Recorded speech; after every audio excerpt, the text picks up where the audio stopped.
Rise and Shine Rwanda, it's Friday the 19th of June.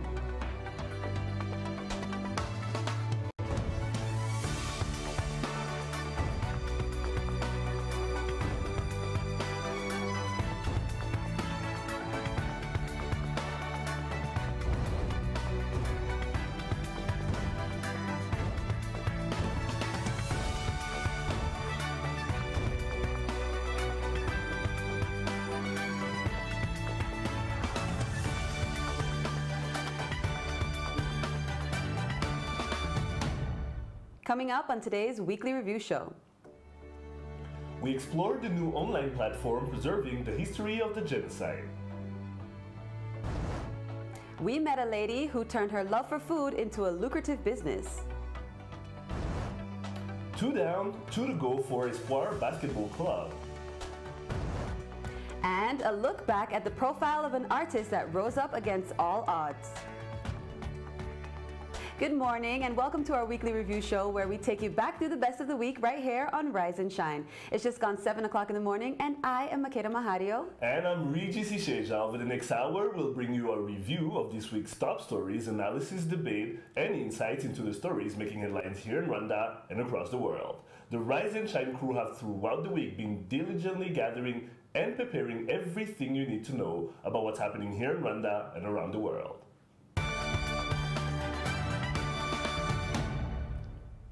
Well, it's been a busy week for us here at the Rise and Shine headquarters.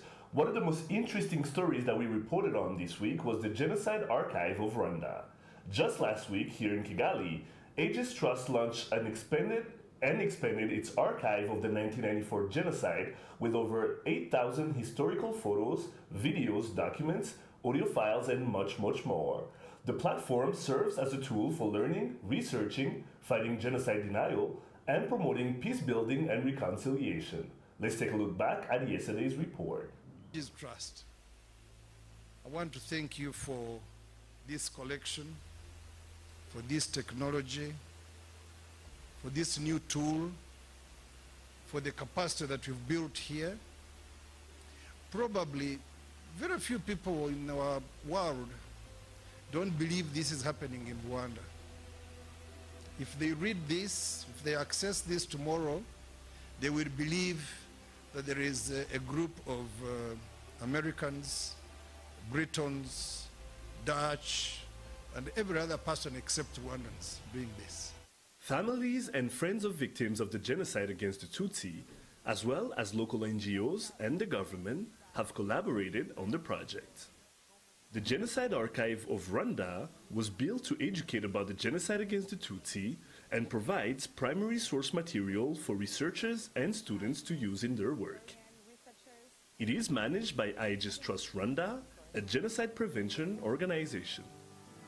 12 years ago, when the Kigali Genocide Memorial was being developed, by then massive information were collected to build up the museum exhibitions we have. And then after official opening, the KGM, the question was, what do we do with these physical materials, but also digital files that we had collected? That's how Aegis thought about establishing an archive and documentation center. And from 2004 to 2010, we were engaged into massive collection of genocide evidences, being documents, photographs, but also testimonies from different people who had experienced the genocide in different ways.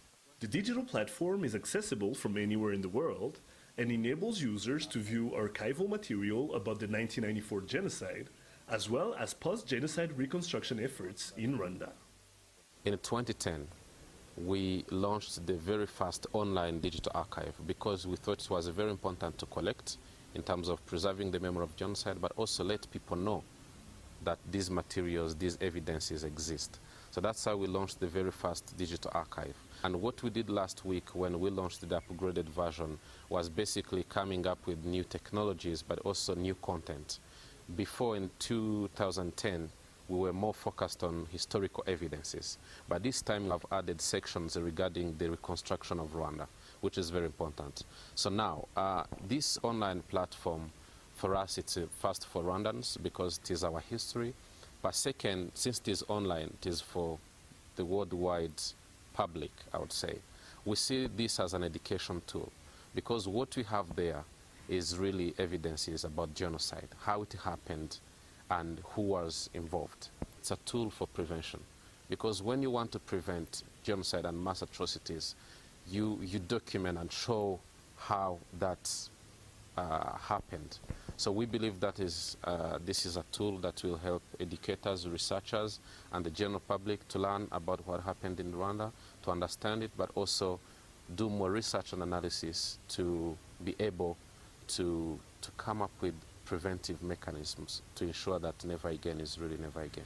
Bana b'i Rwanda nta mweko ntiwakenyera kandi ukenyeye ntiwitere ntiwaberwa uwo mweko nawise umuco ubukenyero ni amahoro umwitero gemona ari iterambere.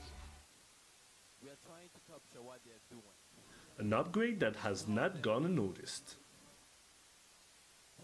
Regis Sheja, Rise and Shine Rwanda. And joining me in studio now is Claver Irakoze, manager of the Genocide Archive of Rwanda. Welcome to the show, Claver. Thank you. All right, now, when I can imagine how exciting it was for you guys, especially the youth, getting together, as we heard the Honorable Minister Busige talking about how a lot of people will think this was done by Americans, this was done by Britons, this was done by other people, but this is actually the Rwandan youth that got together and did this. Yeah, I would say that is the amazing part of it, because for now we have a team of 22 staff, permanent staff. They've been going through different professional trainings, and today we are happy that we're able to launch this upgraded version of the online archive, which belongs to Rwandans, but also which was achieved through Rwandan staff.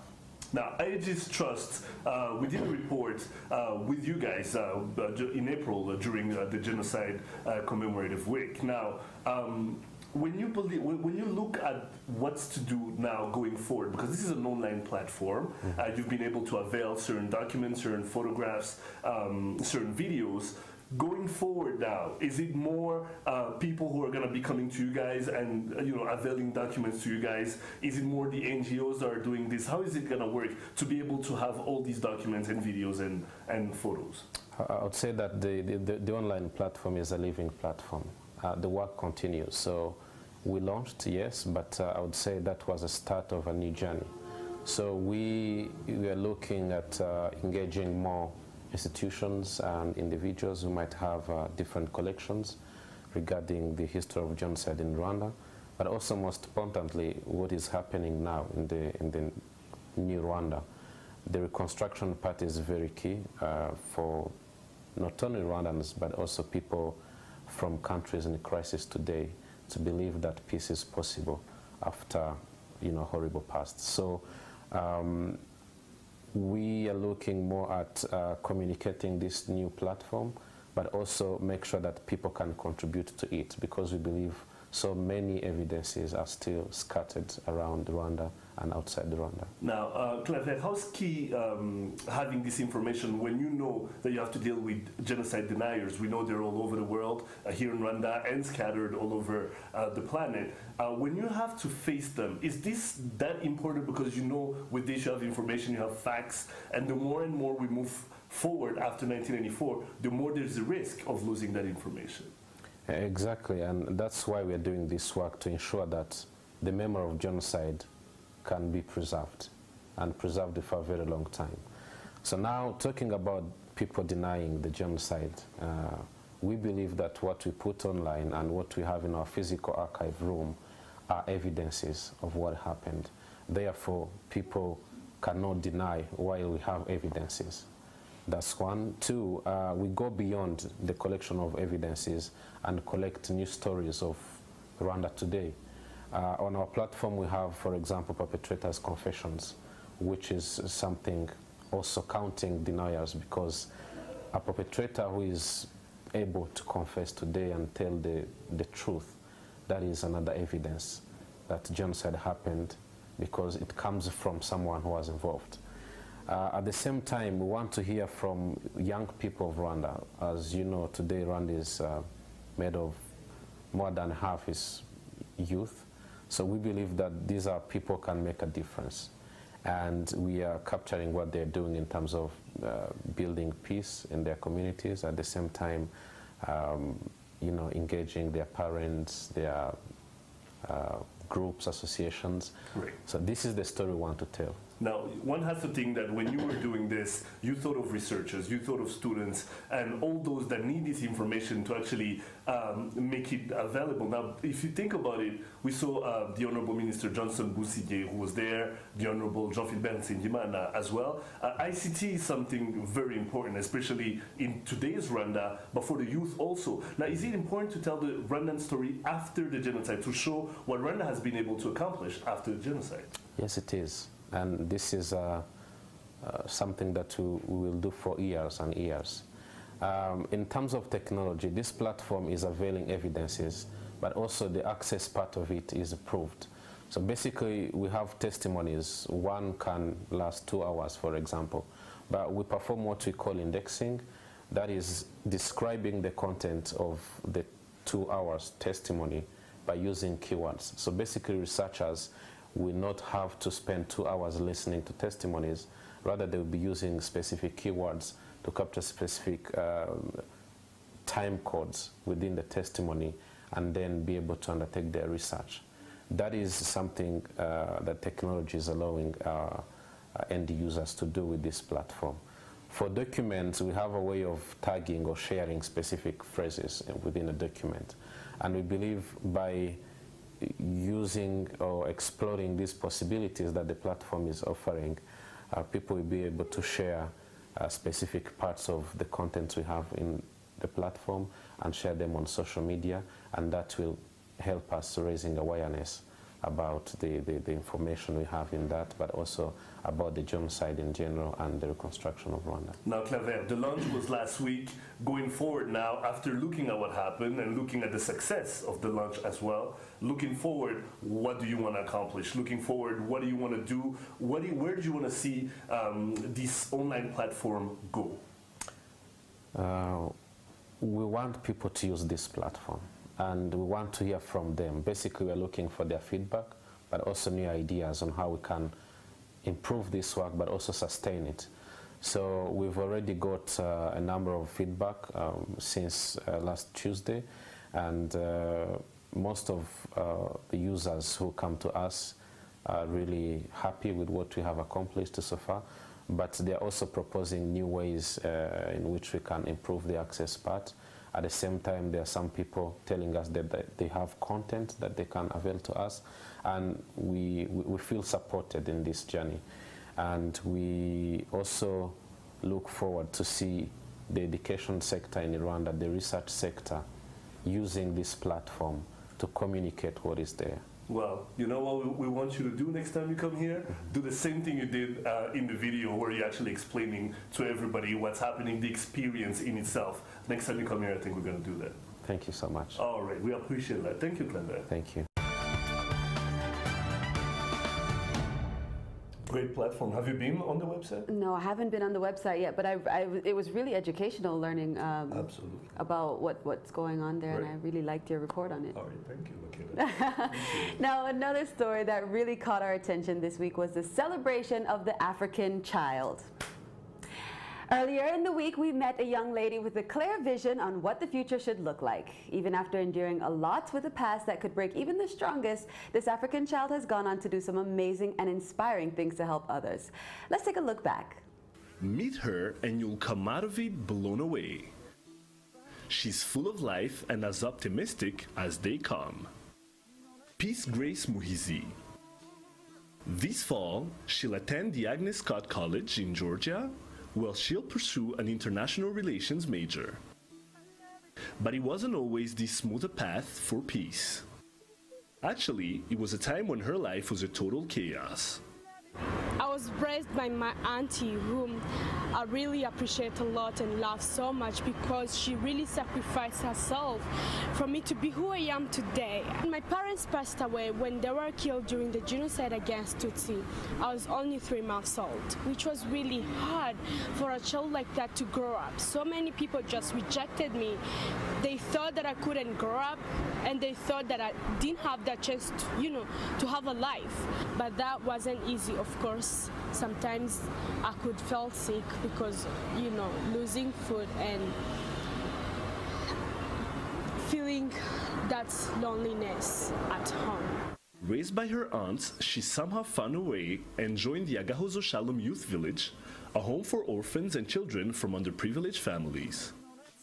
I've got a chance to go to Agahozo Shalom Youth Village, which is a school where they take in orphans, vulnerable children, and change their lives, give them a rhythm of life.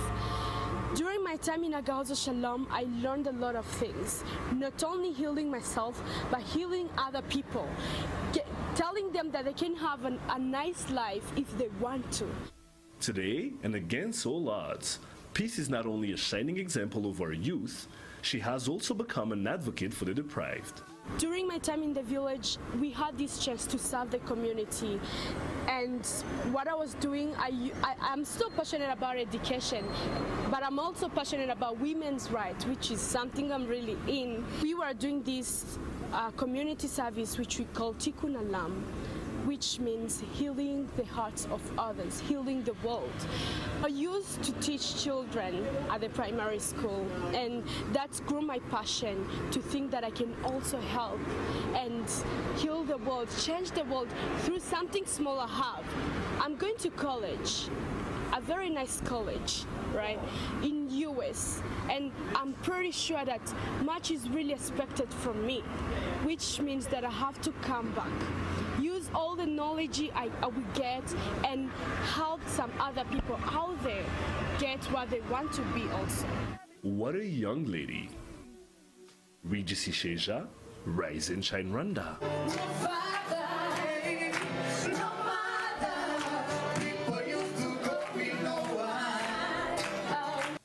And joining us in studio now is Peace Grace Muhizi. Welcome to the show. Thank you so much. I was looking forward to this. All right, so you're going to the States in September, Yeah. In August or September? July, probably. In July, but Yeah. you're studying in August or September. Yeah. Now, what you'll be doing there is actually following your studies, but let's first start by talking about what you've been able to do here. You went to Agahozo Shalom Village.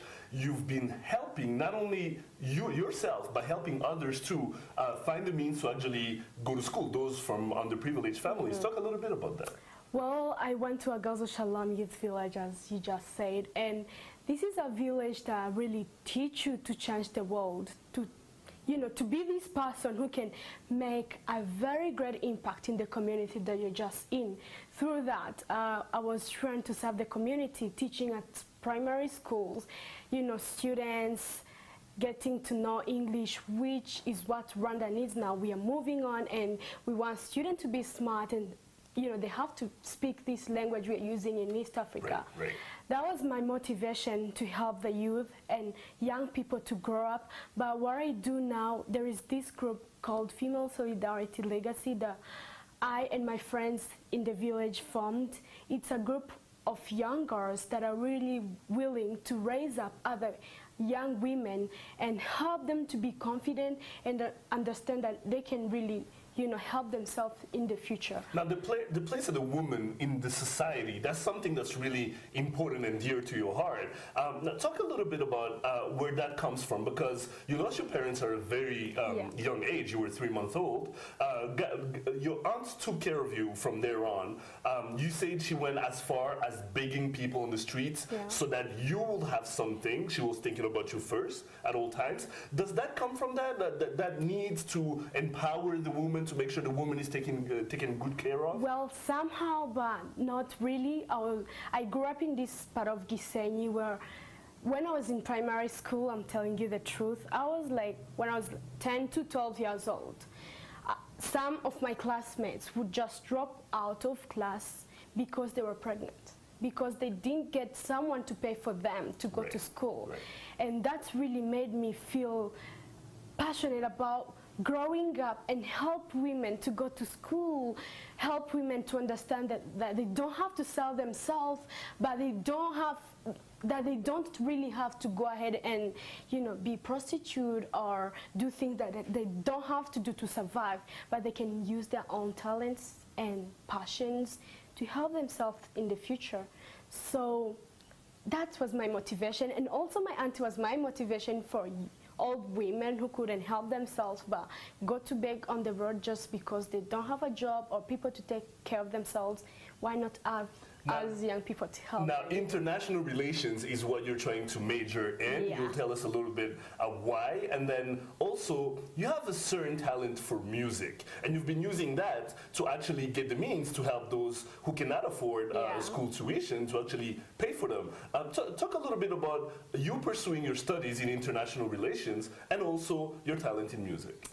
Well, I really love music, but I take music as my hobby, something I do for fun, something I do to make people happy. But I'm really going for international relations because I really want to be someone special in this country, someone who can take the wheel from our old mothers and fathers, you know, that really changed this country to where it is now. Why not me coming back and help, you know, Louise Mushikiwa or you know, do something great in the country. That's why I'm really going for international relations. I'm looking forward to becoming this diplomat who can help Rwanda like empower its relationship with other countries.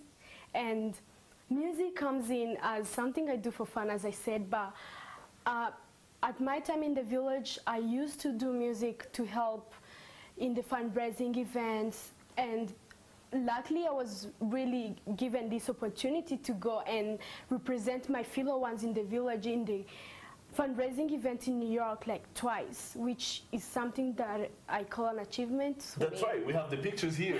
We've played them during the report and also now that you're talking. But the thing I want to know about is, you just talked about, it's really impressive. How old are you, 21, 22? 21. It's very impressive to see how much you want to contribute to what our country has accomplished and some more. You were talking about taking over from where the Honorable Louise Mushikiwabo has gotten the country. Yeah. Is it just you as a young lady, or is it you as a woman who wants to take the place of the woman in the country and further it?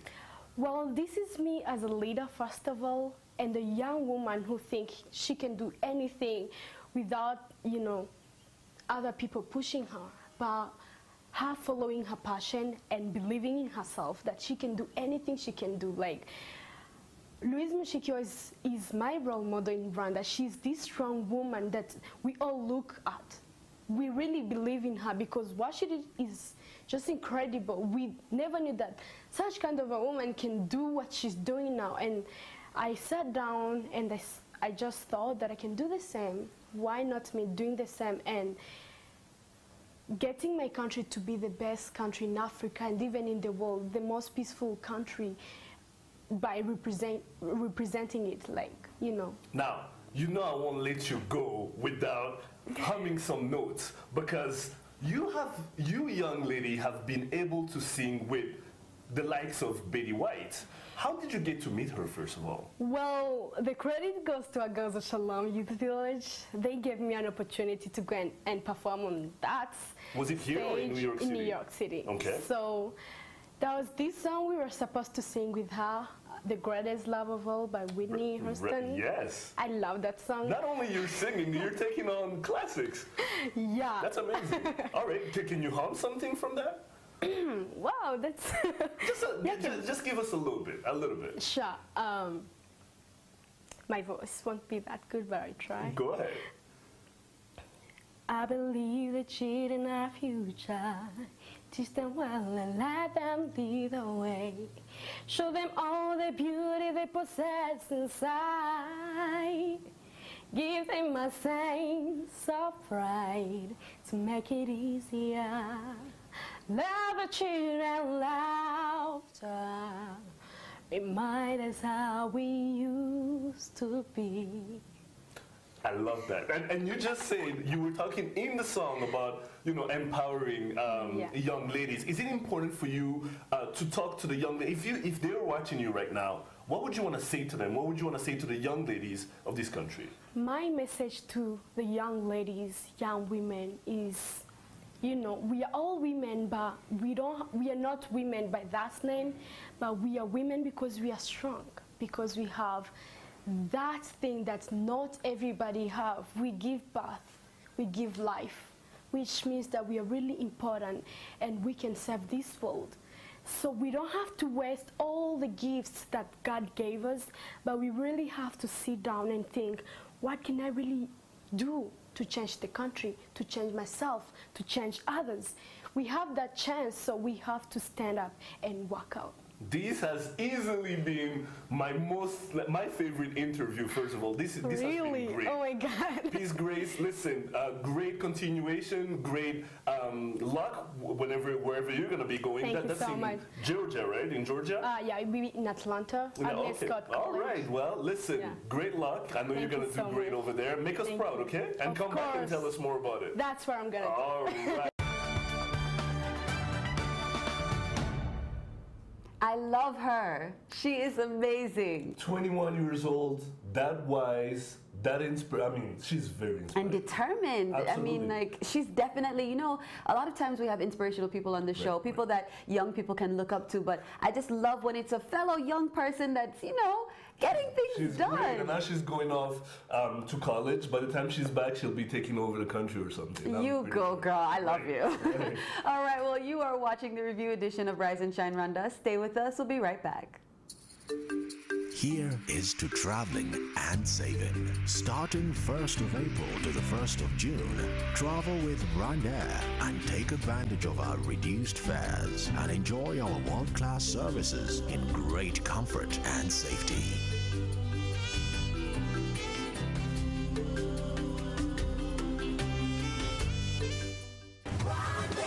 Fly our dream to the heart of Africa.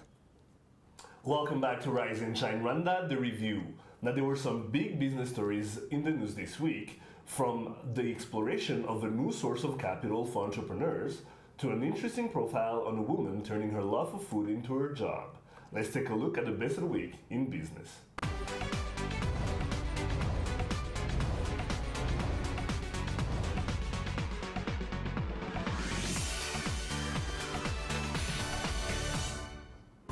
We know that farming is widely practiced here in Rwanda, but for subsistence purposes, which is the reason why the government has been putting a lot of effort into encouraging farmers to practice commercial farming. In yesterday's story, Fidelis met a woman who turned her passion into food into a successful farming career that she would have otherwise never come across. So let's take a look back. For Florence, a married woman with a beautiful baby boy, never in her wildest dreams did she think that her love for food, cooking, and food shows would eventually lead her into a farming career at some point. Having started off as a sales and marketing officer at Kigali Farms, how did she end up as a self-renowned farmer? Kigali Farms wanted to concentrate on the social aspect of their business, and I came in and opened up my distribution business. I resigned as a sales and marketing manager and took over the business aspect of Kigali Farms. So we are partners, and that's how I found myself going into farming without really having like a long-term goal or farming itself. With over 400 farmers working with Kigali Farms since it started in 2010, a good portion of them are now dealing in mushroom farming, where they are trained on the best ways to grow these products in order to ensure the best output during the harvest time. And for most, this has become quite a lucrative business for them. Yeah, for farmers, it's a nice business. They have a choice of selling, finding the markets themselves, selling to their neighbors and so on, or sell back to us. We give every farmer the option to sell any part or all of their production to us, so they're guaranteed to have access to market, but they don't have to. They can also find better prices outside if they want to. So it's an easy solution. By selling specialty crops like mushrooms, strawberries, and artichoke, among others, Florence has captured the attention of many restaurants in Kigali that incorporate these crops into their meals, and the money has sure been coming in impressive amounts. What happens is that when you concentrate and focus on whatever it is that you're doing, somehow you get in touch with the right people. because that is where your mind is focused. That's what you're constantly thinking of. The profitability side, I'll be honest with you, I was not looking at the money aspect so much, but it has come along with it, because being, to be able to sit and talk with a chef and tell him, I know for a fact you'll not get this produce in the market. I'm the only one selling it. And if you do, it will probably be processed, or something that has been imported, in brine, filled with, you're not even sure of the quality. And I'm telling you, like, I'm getting you these, for example, snow peas, they were harvested yesterday. I can tell you I'm getting you rhubarb, they were harvested this morning. Mushrooms, they were harvested this morning. So the profitability side of it, it comes. It just naturally comes. For me, the main focus is being able to get something that is unique and something that is fresh, and, to make my consumers happy. With plans to buy land and start farming these crops on her own, this lady has shown us that there's indeed success when you keep your eyes on the price. Kangwa Fidelis, Rise and Shine Rwanda. And joining us now in studio is Florence Mwashimba, the co-founder of Damir Limited. Welcome, Florence, to the show. Thank you. Now, tell us, for most women, it's not always easy getting into businesses, because for the longest time, people have always thought businesses should be reserved for men, because, they're better at arguing, they're better at making business deals. So what has your experience been like being a woman who's got into business right now, especially in a country that's still quite new to this kind of thing in Rwanda? Well, thank you first for having me here.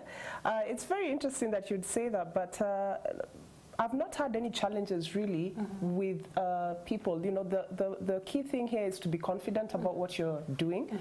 You need to understand what it is that you're selling. At the end of the day, people will listen if what you're giving them is of value. Yes. So my sex has never come to play. A few people have asked me, like, how does this affect, like, as a woman and as a mother and a wife? Or at banks, when you go to ask for loans, how does that work? You don't have any problem whatsoever? None. Okay. Guys here are very supportive. Many of my clients, you will find also that they do understand having, men and women working. Yes. There's not been an outright can I say, discrimination because I'm a woman. They see me handling my mushrooms, I carry the crates. They don't offer any help. I don't get offended. I'm doing my job. They're happy. We're all good. Okay. Yeah. Great. So now you've started this business, and clearly it's been working out very well for you. Right. But you don't often see people doing this kind of business at the moment, mushroom selling, delivering to restaurants at the moment. So why do you think has been the reason for that? Is it that people don't know that it exists, or that how beneficial it could be? Or is it just that people have been laid back and not considering it as something that could be profitable? Well, it's just a human thing for people to go with the norm. And, acclimatizing and changing is not something that comes naturally or easy for anyone. Yeah. Maybe for me, it was a thought process that came easy for me, because I come from a place where in Kenya, for example, competition is very stiff. Even from the time you're in school, you're taught you have to think outside the box. Yes. Going with the norm is just not it could be a good thing. It can be good for you and profitable, but doesn't necessarily mean that that's the only way you can be able to do business. Yes. And it's a mentality I've always carried out. I'm always looking for opportunities. Right now, even as I'm doing my business right now, it's not that I've done this, now I'm okay. No, I'm open to, every time I meet people, I'm always talking about what I'm doing, because it's good to get ideas, to bounce them off people, and discover ways in which you can grow. Yes. Now, since you came to Rwanda, what would you say has been one of the things that you've enjoyed the most about working in this market compared to maybe any of the other markets that you've seen or you've worked in before? Well, I love driving. So the scenic views here, I never get tired of them. It always has a calming effect on me. Yes. And the deliveries can get quite tedious. Yes. If you're doing, for example, there are days I'll do 100 kilograms of deliveries of mushrooms, and moving from one place to another can be quite tedious. So the hills, the scenery makes it more enjoyable than it usually, otherwise on a flat land and just same old concrete building and everything. Also, the thing that used to annoy me a bit in terms of the speed in which people do things, yes, it's actually a good thing for me now because guys actually want to take the time for you to understand what it is that you're doing. And considering this is a niche market, you don't want to be rushed through this new product. You want to take time to explain to somebody and understand how to cook it, how do you prepare it, how do you present it. So what was annoying me initially is actually a perfect thing for me right now, and this is typical of the culture here, which has worked very well for me, and now I embrace it completely. Now you've started this business in Rwanda, and clearly it's been working out. Do you see yourself maybe doing it in Kenya? So why not Kenya? Why do you see yourself maybe going to Kenya and being as successful as you are here in Rwanda? Well, to be honest with you, I haven't thought that far in terms of where I would want the business to go, like reach the. Of course, I'd love it to have a wide reach. Yes. But in terms of, do I want to do it in Kenya or Uganda, I'm open to any opportunity that will make this business grow. So I'm not shutting myself and say I'll not do it in Kenya or wherever. I'm flexible. Right now, though, my focus is to grow the business here because it's amazing the level of opportunity this country has. In terms of there's so much untapped potential. For me, I'm not even thinking of expanding when I already see here there's so much that is untapped. Just to start off with the crops alone, to grow them. There's so much. So much to do. Now, you'd already told me before that one of the challenges that you're facing is there's demand for the crops, but not as many farmers are interested in growing the specialty crops. So we know that's one of the challenges. Are there any other that you face in your everyday, in your everyday life while doing this business? Well, there is also the unreliability that comes with it sometimes. You can have a gentleman's agreement with a farmer about the produce, and then when they see it's taking off, they decide to go do their own thing. To do their own thing, which there's nothing wrong with that. It's just that, if we had an agreement, how many kilos I require and all these things, when you start playing these shifty games, it affects the business. That is one of the major problems. And then another one is also sometimes is lack of planning. Trying to get people out of the norm that I was talking about, where someone wants to grow everything at the same time and then harvest at the same time, then you have a dry spell. So trying to get somebody out of that mentality and trying to tell them, look, that you can actually stagger your growth so that you can have the produce all year round is also a bit challenging. Not so challenging, but it's, there's a bit of challenge there. Now we already know you already have one store that's selling, and you're already going to to your clients every day delivering your produce. But what other plans do you have in the near future in case someone is interested to maybe partner or invest? I mean, people are always looking for investment opportunities. What should we expect from Florence in the near future? Well, I definitely want to open more stores. Where I am right now at Sonatib is not convenient for everyone. So I do see myself having a store in every location. So, like in Kiovu, at least you can get something, town. In Kimihurura area, you can get something. Also, I am looking into partnering, like doing online, which would be much easier for me because the deliveries, like I said, can be quite tedious, and especially the individual deliveries. So, I have had a few talks like with Hello Food to see if we can be able to put some of my produce in there and, just look at any online opportunity that is there. One other thing that is the major one is to actually go into growing the crops myself, which is what I'm in the process of actually doing. Looking for the land, then starting to cultivate the crops, because I do want to be able to have that reliability. And you can trust that you have deliveries on time because it's your own thing. Exactly. And apart from that, most important, organic. Nice. Very good. Well, thank you very much, Florence, for coming to the show. Thank you so much for having me. Fidelis, talking to co-founder of Damira Limited, Florence Mwashimba there.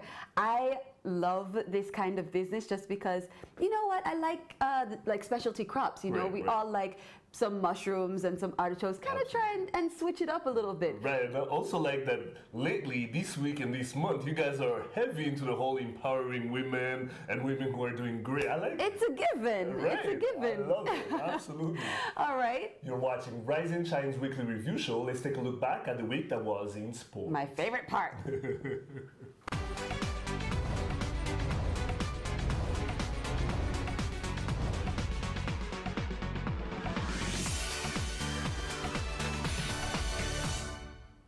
Well, this week in sports, the women's cricket team did not have as much luck as we anticipated when we hosted their captain, Mary Mayna, on the show last week. The ladies lost all their games in the 3-day Tri-Series Kwibuka tournament against Uganda and Kenya. But some good news for a sport basketball team who are dominating the local basketball scene. They remain victors of the same tournament held in Kigali last weekend. Take a look. Having lost to bitter rivals CSK in the local edition of the Genocide Memorial Tournament the weekend before, defending champions Espoir Basketball Club got back to winning ways with victory at the international edition of the tournament. After eliminating their rivals in the semi-finals, Espoir had their work cut out for a 73-49 win over PGB Goma of Democratic Republic of Congo in a repeat of last year's final.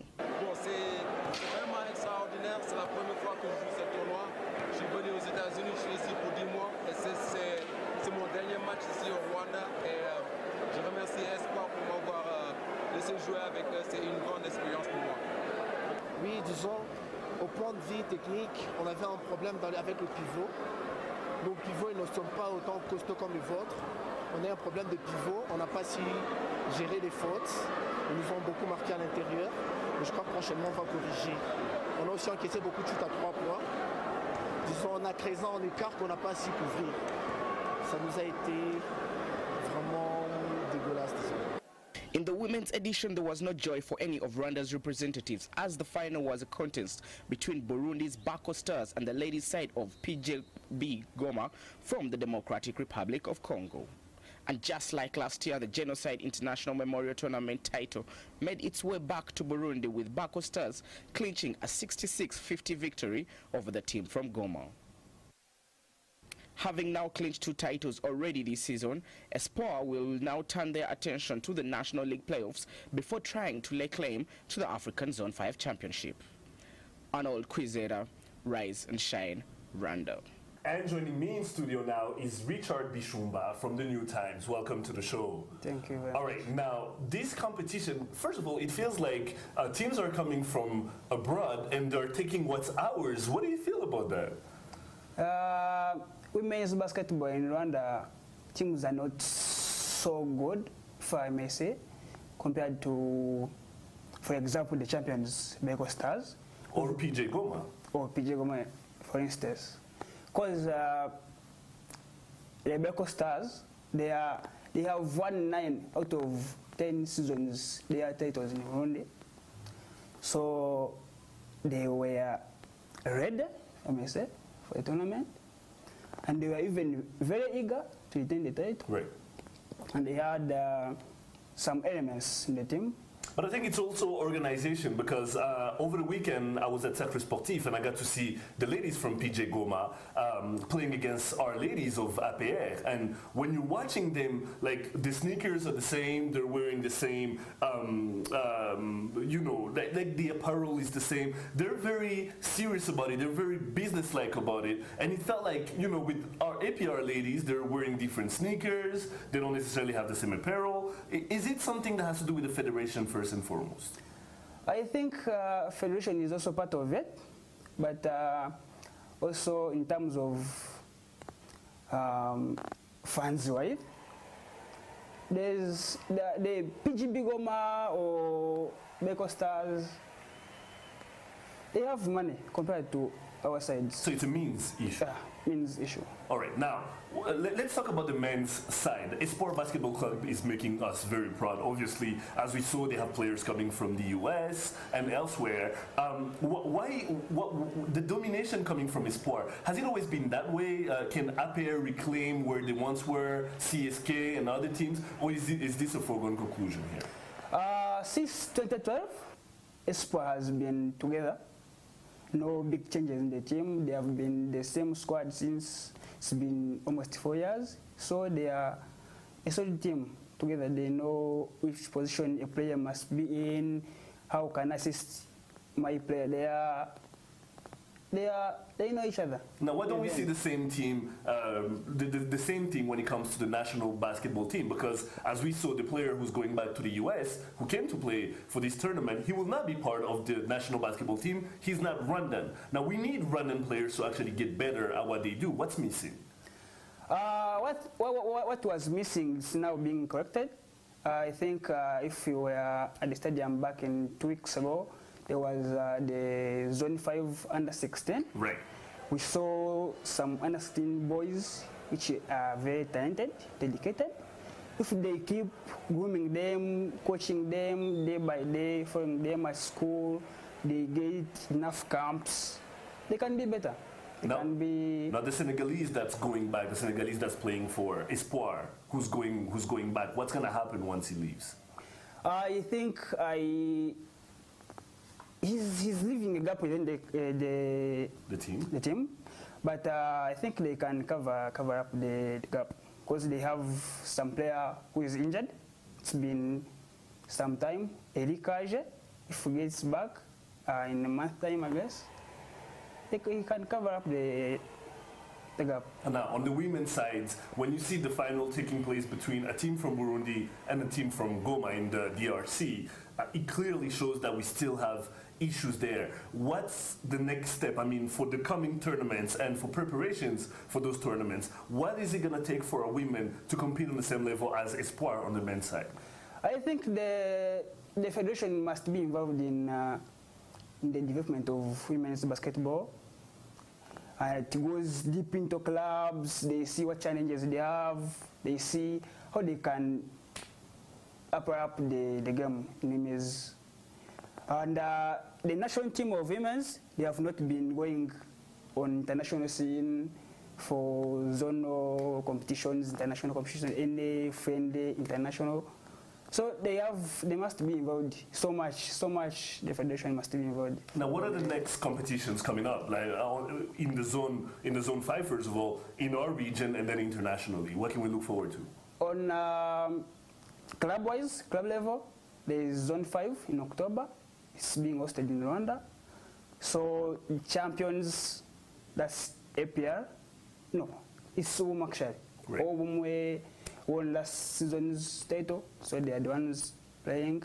And if lucky, because we are the host, we may put in 2 teams and APR get lucky. Now, Richard, you're a sport reporter. If you were to gauge the sports health, the basketball health right now in Rwanda, men or women, what would you say, where are we right now? What can be done better? What can be better? Sorry? What can be done better to further the sport? I think we need to closely work with all clubs. Right. We harmonize the programs, and because if you see clubs from out of Kigali, for example, Rusizi, Butare, there are some 2 clubs in Uwe, men and women. So we focus on sides from Kigali. We should look elsewhere also in the countryside and try to see what's being done there. Well, Richard, we appreciate you being on the show. Hopefully you'll be back very soon. Sure. That was sports reporter Richard Bashumba there giving us some insight on the weekend games. All right, stay tuned. We'll be right back with a look at this week's lifestyle story. Here is to traveling and saving. Starting 1st of April to the 1st of June, travel with Rwanda and take advantage of our reduced fares and enjoy our world-class services in great comfort and safety.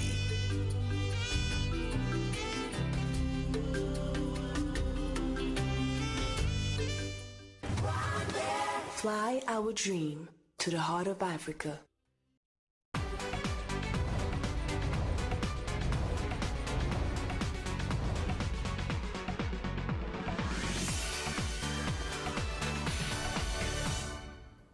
Now, this had to be one of my favorite reports this week. I got some great feedback from it as well. From street kid to artist to entrepreneur and beyond. Wednesday's profile was about a man who came from humble beginnings and came out a pillar of society, opening his own art gallery and helping underprivileged families to survive. I went to visit the owner of Neo Arts Gallery, Nionsenga Pacifique, to hear about his journey. Take a look back. Established 3 years ago and located in the heart of Kachiru, the Neo Cultural Center and Art Gallery is much more than meets the eye. The Neo Cultural Center is a local NGO which is dedicated to improving the lives of street children here in Kigali. I started this NGO 3 years ago, but we got established as a charity last year, and we are supporting 60 children from the streets. The Neo Cultural Center is not only for art or what, because we are supporting these children through our talents. What we have is what we are supporting them through. We are artists and we are also dancers, Rwandan traditional dance. So we teach them painting, we teach them dance so that they can also use these skills to perform in different places so that they can earn some money for paying their needs, education and medical expenses and day-to-day living. So this is Neo Cultural Center. This would be a noble cause for anyone, but Nionsenga has a very personal reason for establishing this initiative. I decided to do this NGO from when I was finishing my high school, because I was also a street child before. I lived on the street for 6 years, but I was lucky enough to have met someone from Canada called Bruno, who adopted me from the street and also took me to his house, and he supported my education and my life. He supported also the life of my family. Then I said I got this really chance to have this kind of man. So I cannot pay him for what he did, so I decided to pay back by supporting the other children who are passing the same lifestyle that I passed through, and I feel like I want also to give them the opportunity to have what I had. A mentor, yes. A social entrepreneur, of course. But at the heart of it all, Nionsenga is of course an artist. From when I was a little child, I liked drawing. Even when I was in primary, I was drawing. I was really good making some sketches or something. And then I got really motivated. I wanted to increase my art skills from when I was really young. So I started painting when I was like very, very young. I don't know, I don't remember the area or some, I've said like this year I will start painting. These things come slowly. I started painting with pencil, using school colors, and also Bruno was supporting me because he knows that I can get a talent from that. And then I continue like that until I get the point that I can also do painting as my profession. Before parting, I had to ask him, as he had had his own experience as a struggling youngster, if he had any words to other kids who are going through the same as what he went through years ago. Our objective or our goal is not to only support 60 children. We are supporting these 60 because they are the ones whom we are able to support. We, as our future plans are that also bringing more children to support. So I meet them many times, and what I tell them is like, to be a street child is not like a fault that someone caused at himself or herself. It's like something comes, and it's sometimes you get to the, in life you get to the point where you cannot change anything, you can live with like that. But I encourage them to don't only think about the miserable life that they're passing through, and also to think about what they can do themselves to move from what they are doing. So it is not easy that you can get help, or like you can get the same chance as I get to move the street. But together with God, everything possible. They can have dreams that also the life can change, and I'm supporting them the way I can and I give them hope that as soon as I get the help for them, I can help them as well. So, a model project to say the least. Makeda Mahario, Rise and Shine Rwanda. And joining us in studio now is Niyonsenga Pacifique, the founder of Neo Cultural Center. And that includes the art gallery, right? Yeah.